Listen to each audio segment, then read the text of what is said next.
Assalamualaikum warahmatullahi wabarakatuh. Nama saya Alia Ananda dengan NPM 221506141 dari kelas PSTIA akan menjelaskan tentang modul 7 di Oracle Academy. Yang pertama kita ke modul 7.1, itu ada ARCS atau bisa disebut juga dengan busur. Nah, di modul ini kita mempelajari tentang definisi atau istilah dari kendala yang diterapkan pada beberapa pemodelan data. Kemudian kita juga mengidentifikasi eh, hubungan OR eksklusif dalam skenario bisnis.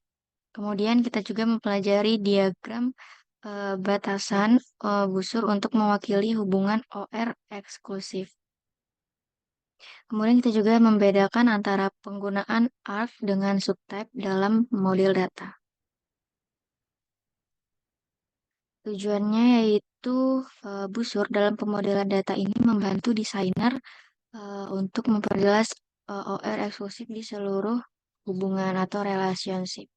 Kemudian kita juga dapat menentukan persyaratan atau beberapa syarat klien yang semakin akurat dengan menggunakan ARCS ini. What is a constraint atau kendala?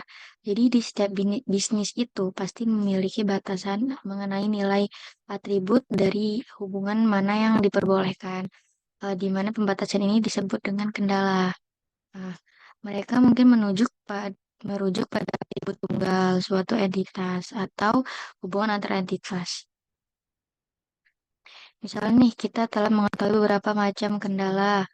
Misalnya, setiap karyawan harus bekerja di satu departemen saja. Nah, dalam hal ini kita melihat nih jenis kendala lain, yaitu batasan OR eksklusifnya.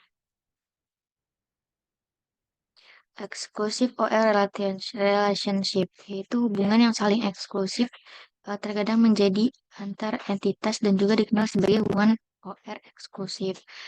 Relasi ini adalah antara satu entitas dengan dua atau lebih entitas lainnya, di mana hanya salah satu relasi yang dapat ada dalam satu waktu.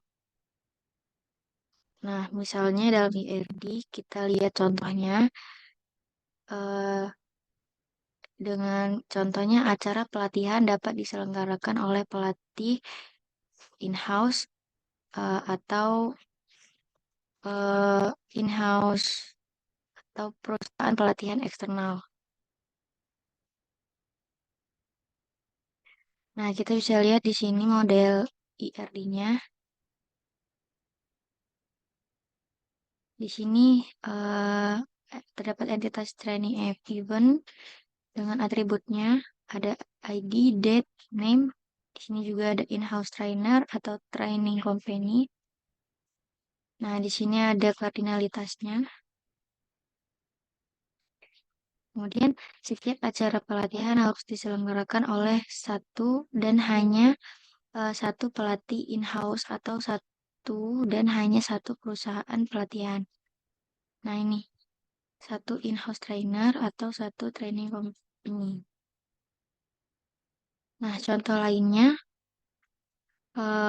billboard adalah ruang periklanan yang dapat menampilkan film, produk atau publik pengumuman. Ini mungkin berisi tentang iklan hanya satu saja dalam satu waktu. Jadi satu billboard ini hanya bisa menampilkan satu iklan.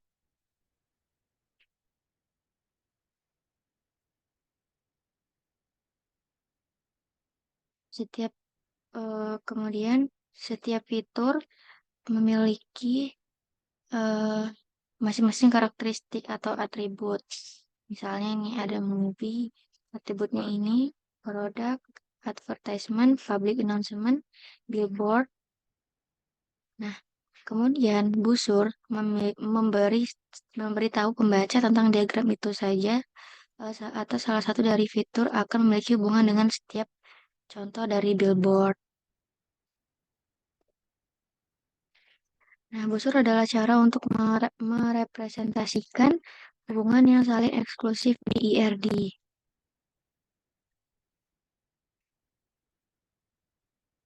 Kemudian busur ini melambangkan hubungan OR yang eksklusif.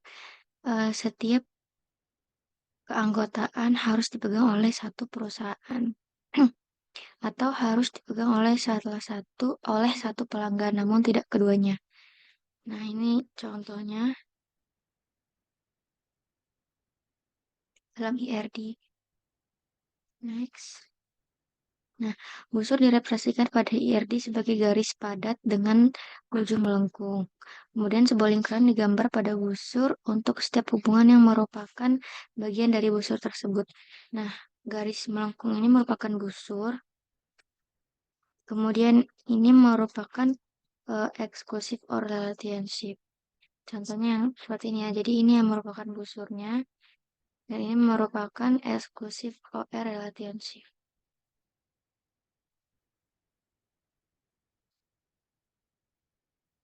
Nah, sebuah busur selalu menjadi milik satu entitas.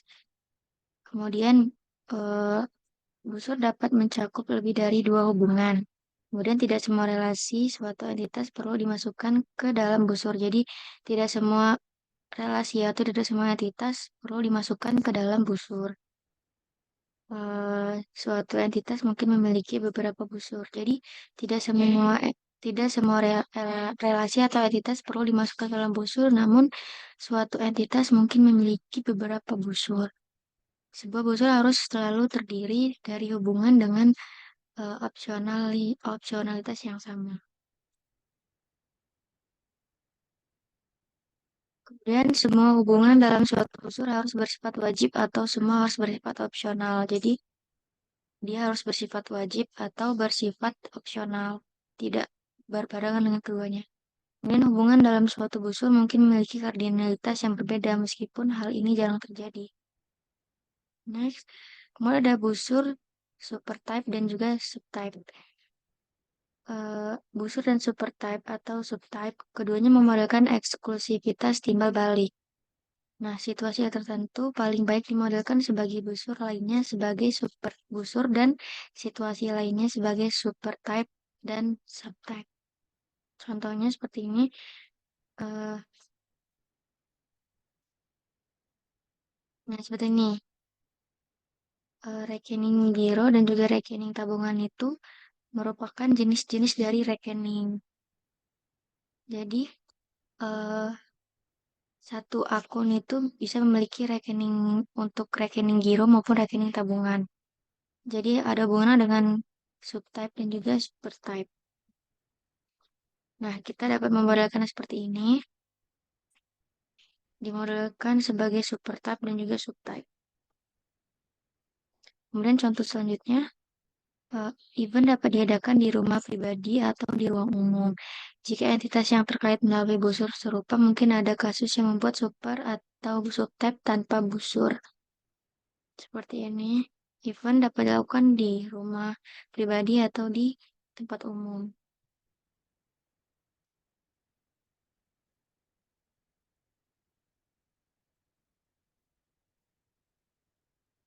Contoh berikutnya, dalam hal ini baik rumah pribadi maupun ruang umum merupakan tipe, oh bukan.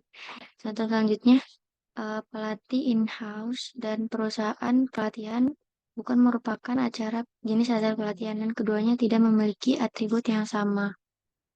Seperti ini. Nah, kalau yang tadi itu kan satu event bisa dilakukan di dua tempat. Kalau ini in-house trainer merupakan hanya bisa satu hubungan dan juga training company hanya satu hubungan. Jadi training event itu keduanya tidak memiliki atribut yang sama.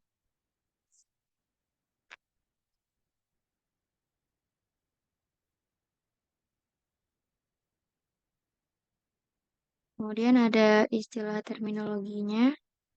Yang pertama ada art, busur, kemudian ada kendala, kemudian ada exclusive or relationship, dan juga ada hubungan yang saling eksklusif. Ini adalah summary-nya. Kemudian kita lanjut ke modul 7.2.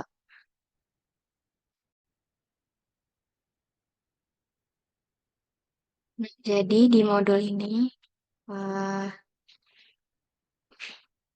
kita mempelajari tentang contoh dari hubungan hierarki. Kemudian mengidentifikasi UIDS dalam model hierarki. Kemudian menjelaskan dan juga memberikan contoh hubungan rekursif. Kemudian hmm, mewakili hubungan rekursif dalam IRD berdasarkan skenario dan juga membangun model menggunakan rekursi dan juga hierarki untuk mengekspresikan makna konseptual yang sama. Next. Nah, tujuannya yaitu eh, biasanya seringkali peran itu diatur berdasarkan hierarki atau misalnya di tempat kerja, manajer, kepala grup, petugas, pelayan, pembuat makanan atau di sekolah seperti kepala sekolah, asisten kepala sekolah, guru, dan staf. Nah, kemudian eh, data hierarki itu sangat umum. Memahaminya itu akan membantu kita dalam membuat model. Misalnya itu bagian organisasi bisnis, struktur eh, bangunan, pohon keluarga, dan masih banyak hierarki yang kita temukan di kehidupan sehari-hari. Nah, ini adalah relationship in a organization chart atau hubungan dalam bagian organisasi. Nah, biasanya eh, nah di sini kita lihat yang paling atas itu presiden, kemudian di bawahnya ada direktur, kemudian ada manajer, dan yang paling bawah itu eh, ada karyawan tingkat awal. Nah, bagian organisasi dapat diwakili oleh model data ini. Kemudian kita juga membuat entitas untuk setiap level dengan hubungan ke level berikutnya. Nah, apa itu UID untuk setiap entitas?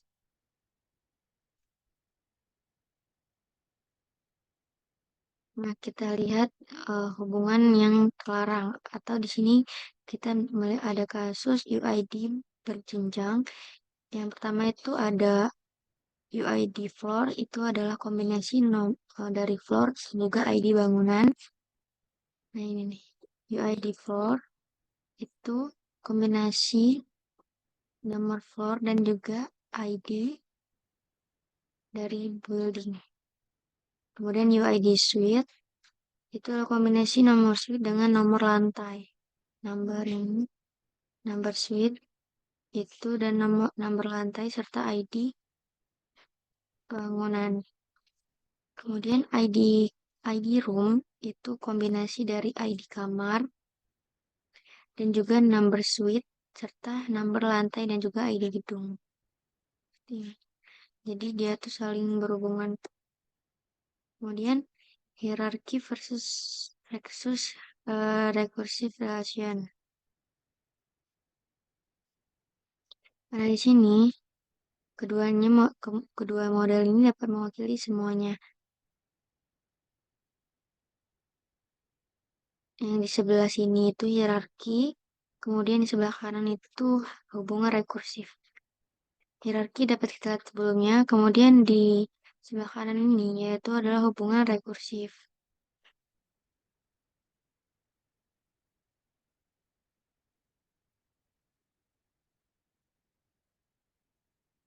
Kemudian sebuah hubungan tidak bisa keduanya hierarki dan rekursif di waktu yang sama. Eh, jadi kita bisa lihat ya mana yang lebih baik, mana yang bisa lebih kita pahami. Jadi tidak bisa keduanya tuh di dalam waktu yang sama, harus salah satu. Struktur hierarki lebih eksplisit dan lebih mudah dipahami oleh kebanyakan orang karena sangat mirip dengan bagian organisasi. Benar ya? Jadi eh, sistem hierarki ini sangat mudah dipahami. Urutannya juga kita mudah pahami karena dia tuh ada level-levelnya tersendiri dan juga ada bagian-bagian tersendiri. Kemudian, setiap entitas dapat memiliki atribut dan hubungan wajibnya sendiri jika bisnis memerlukan atau bukan semua atribut dan hubungan opsional seperti yang kita lakukan dalam rekursif. Nah, jadi di setiap bagan ini mempunyai atribut masing-masing. Jadi kita tuh paham hubungannya dan juga antara atribut dan juga entitasnya. Kemudian kalau rekursif itu cenderung lebih sederhana karena hanya menggunakan satu entitas. Kita lihat seperti ini ya. Jadi kalau kalau hierarki itu memiliki beberapa entitas dan atribut, kalau ini hanya memiliki satu entitas. Kemudian eh, diagramnya akan menjadi kurang sibuk atau kayak hanya ada satu diagram. Kemudian atribut juga kurang spesifik. Eh, Misalnya kita tidak dapat memiliki atribut hubungan wajib kecuali atribut atau hubungan tersebut wajib di semua instansi entitas. Seperti di sini itu ada entitas karyawan, kemudian dikelola oleh, ini seperti ini dikelola oleh, kemudian ini the manager of atau manager dari. Konversi menggambar. Konvensi menggambar. Konversi ARD untuk menunjukkan hubungan rekursif digambarkan dengan sebuah loop juga dikenal sebagai telinga babi. Seperti ini ya. Ini adalah loop atau juga ke telinga babi.